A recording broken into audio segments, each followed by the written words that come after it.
Nasıl anlatsam, nereden başlasam? Merhaba, this is Leyla Topal. Welcome to my YouTube channel. For the last 3 months, I have been making videos of how to prepare mouth-watering traditional food typically prepared in Turkey and complementing this tasty food with Turkish archaeological, historical, and cultural information and photos. I have prepared most of my cooking videos in our home in Madison, Wisconsin. But I came back to Turkey, to my hometown Bodrum, for a visit. So today's cooking video is prepared in our home here in Bitez, which is on Bodrum Peninsula. What I would like to do is just come forward and show you a little bit of my traditional outfit. So this is typical outfit that you would see women wearing on Bodrum Peninsula, especially in the villages. I have a tülbent, which is a cotton scarf that's colorful. And then I have a shalwar on. Shalwar is like baggy pants and wooden sandals. So these are all very typical outfits of the women you would see in most of Anatolia, but also here on Bodrum Peninsula. So today we will be cooking together Balikli Bamya, which is okra cooked together with fish. Let's get started. For Balikli Bamya, okra cooked together with fish, the ingredients that we need are fish. You may use any kind of white fish, but I am using sea bass right from the Aegean Sea. This is already filleted and cut in cubes or in chunks. Then we definitely need okra, and this time of the year we can find wonderful okra in the farmers market in Bodrum, and I will show you how to clean and prepare the okra. We will be using a couple of onions. We will peel them and chop them. Couple of tomatoes peeled and cut in small chunks as well. Good quality olive oil, salt and pepper to season. And you see some unripe green grapes here. Well, this time of the year, we love using the juice of those grapes, and it really adds a wonderful flavor to any okra dish. Okra just cooked in tomato sauce, or okra cooked with chicken or lamb. So with fish also, this gives a wonderful flavor. But if you do not have any unripe green grapes, you may just substitute this with lemon juice. That would also work perfectly. Let me prepare our ingredients and then meet you here in a minute.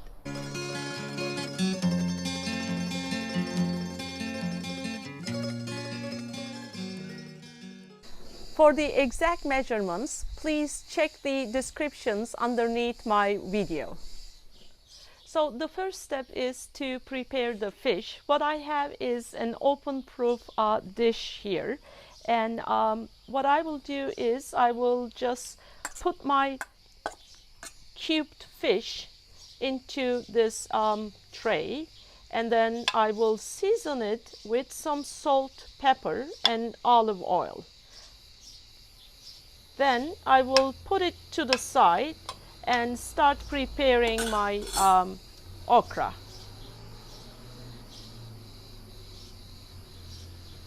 Here we go. And some black pepper.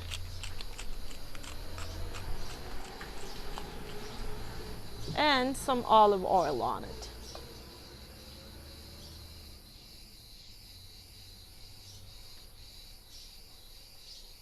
Look at the color of this wonderful olive oil. Wow.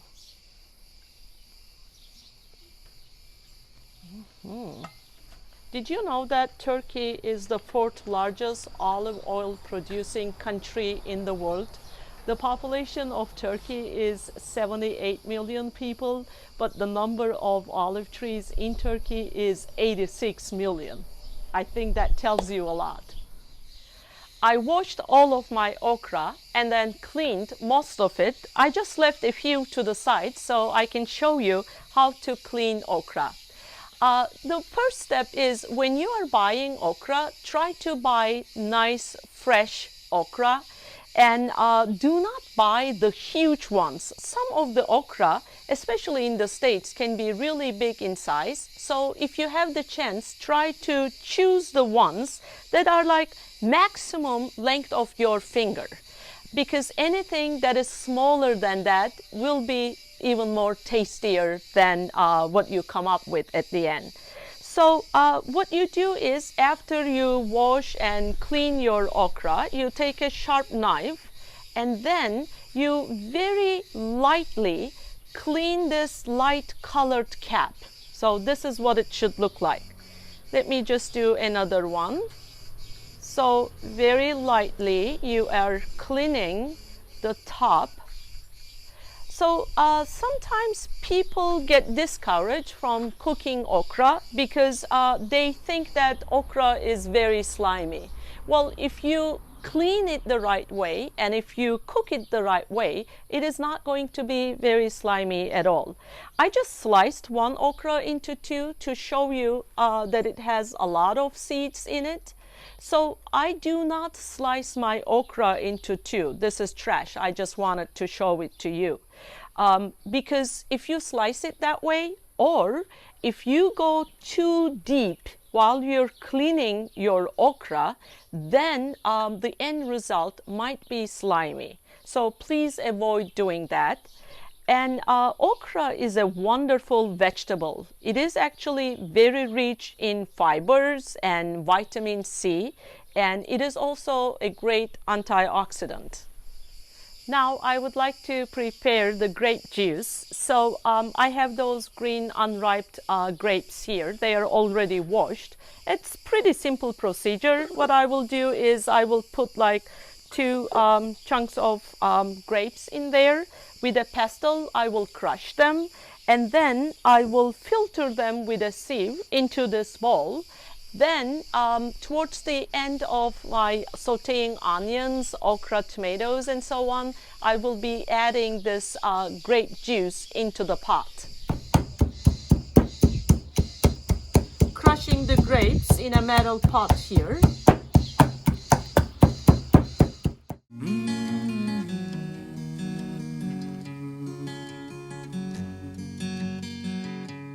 Bodrum, Bodrum, Bodrum, Bodrum.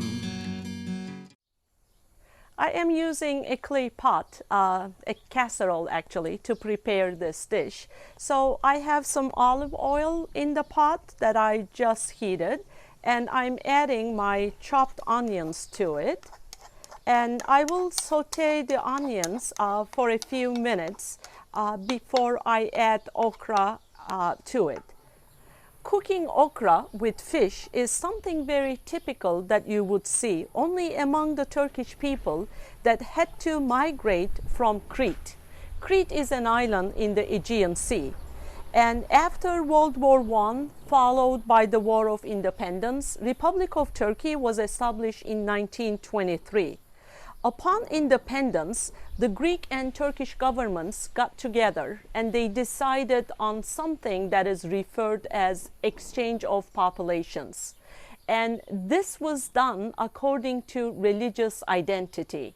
The Greek Orthodox population that had been living in Asia Minor, today's Turkey, for hundreds of years had to go back to Greece. And the Turkish population that used to live in mainland Greece since Ottoman period, they were forced to come back to Turkey. So this was definitely not done voluntarily.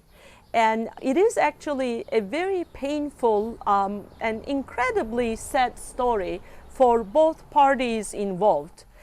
There's actually a very nice historical novel on this subject. If you would like to read it, it is called Birds Without Wings, and the author is de Bernier. So I sauteed my onion. As you see, the color hasn't really changed much. The idea is just soften it. And now I will be adding my okra to it. Oops.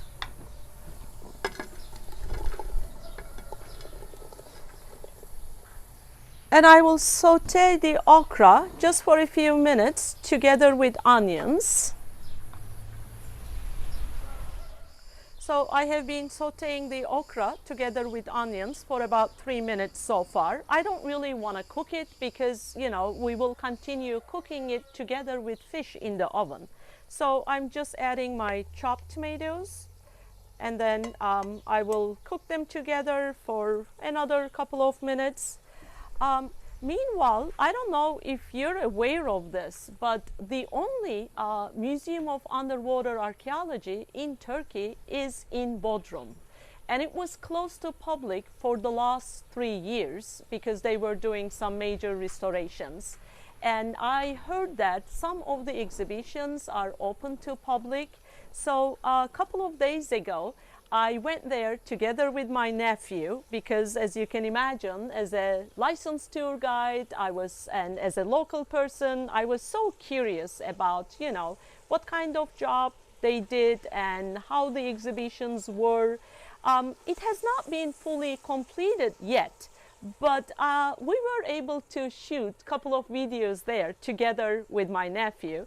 So if you would like to learn more about St. Peter's Castle, a gorgeous castle built by the Knights of St. John in early 1400s, please continue watching this video, and then there will also be an additional video coming up next weekend. So let's add some salt to it here. And then I would like to add a little bit of black pepper as well. Here we go. It already smells so good. And let's add our grape juice. Yum, yum, yum. So I will just put the lid on and then continue cooking it for another 2-3 minutes before I pour it over the fish. It is time to pour the okra on the fish. There we go. Look at those beauties here. So I have been heating my oven at 375 Fahrenheit, which is like 190 Celsius. And fish, especially in small chunks like this, cooks pretty quickly. So what I will do is I will check it in 15-20 minutes and then see if it is cooked or not. If not, I might just cook it for another 5 minutes or so. But while I am putting it into the oven, I will be covering it with an aluminum foil.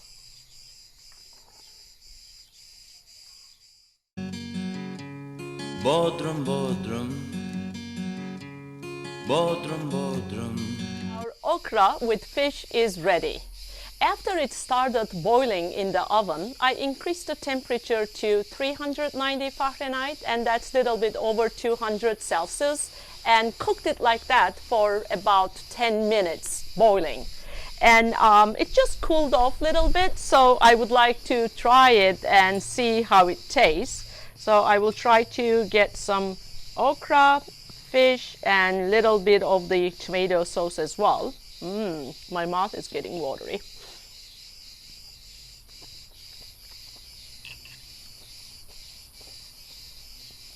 This is not slimy at all.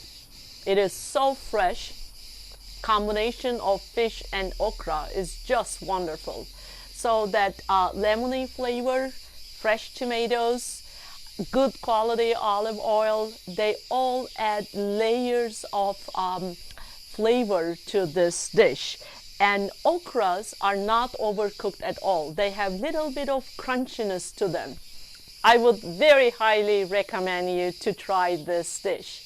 By the way, if you would like to learn more about St. Peter's Castle in Bodrum and the Museum of Underwater Archaeology, please continue watching this video. And also, if you're enjoying my videos, please subscribe to my channel. Thanks for watching.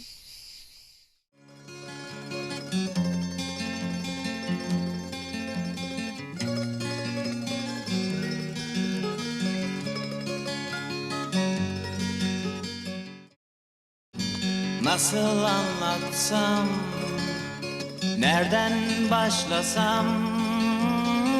Kaç kişiydik o zaman, bak kaç kişi kaldı şimdi.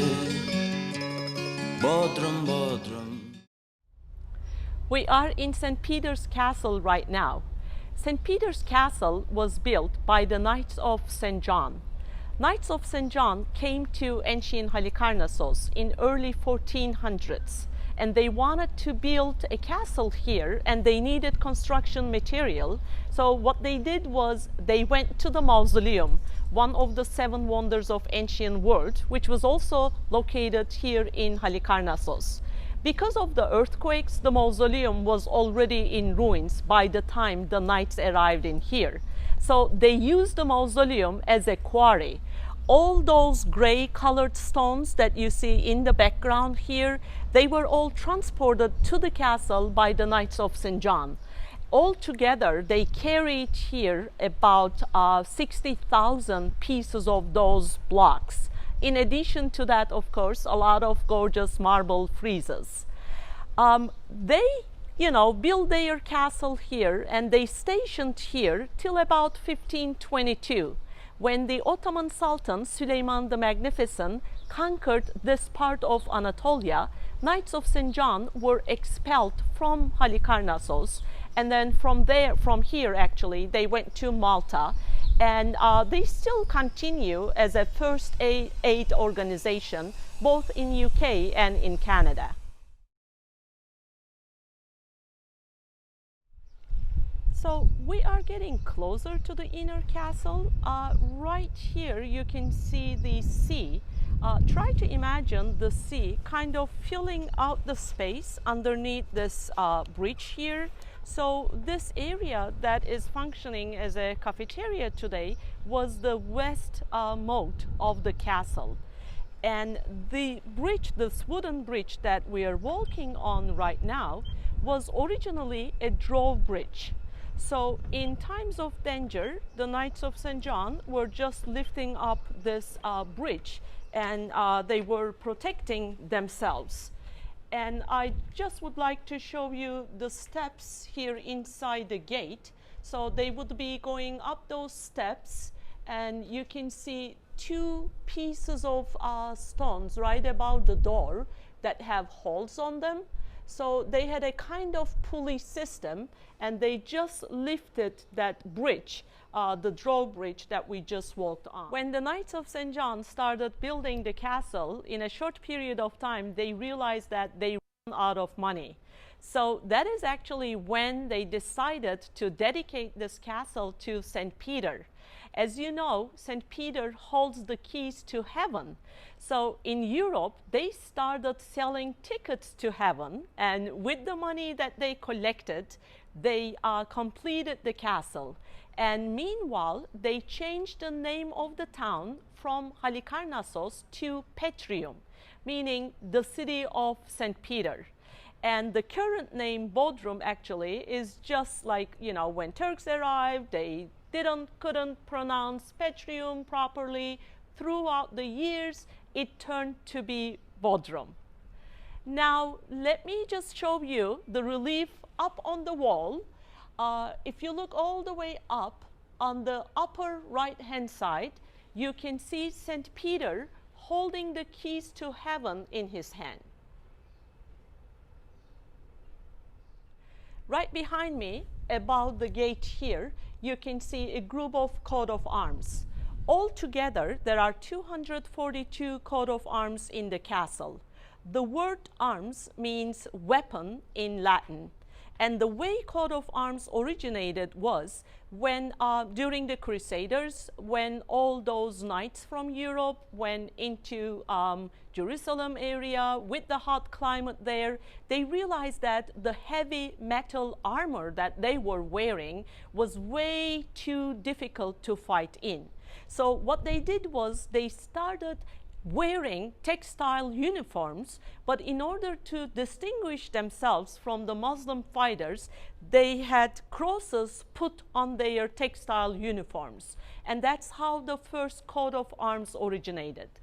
And each time, if you look at the designs and the colors on the coat of arms, you can actually figure out who the commander of the castle was in a particular year, because coat of arms were all painted.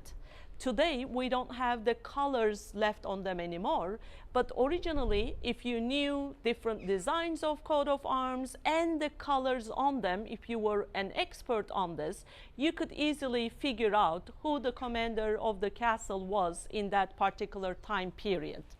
And right above the coat of arms here, you see a Latin inscription. This is actually a prayer, and it means like, Lord, protect us even in our sleep. We are about to enter into the inner castle. Abracadabra. Here we go.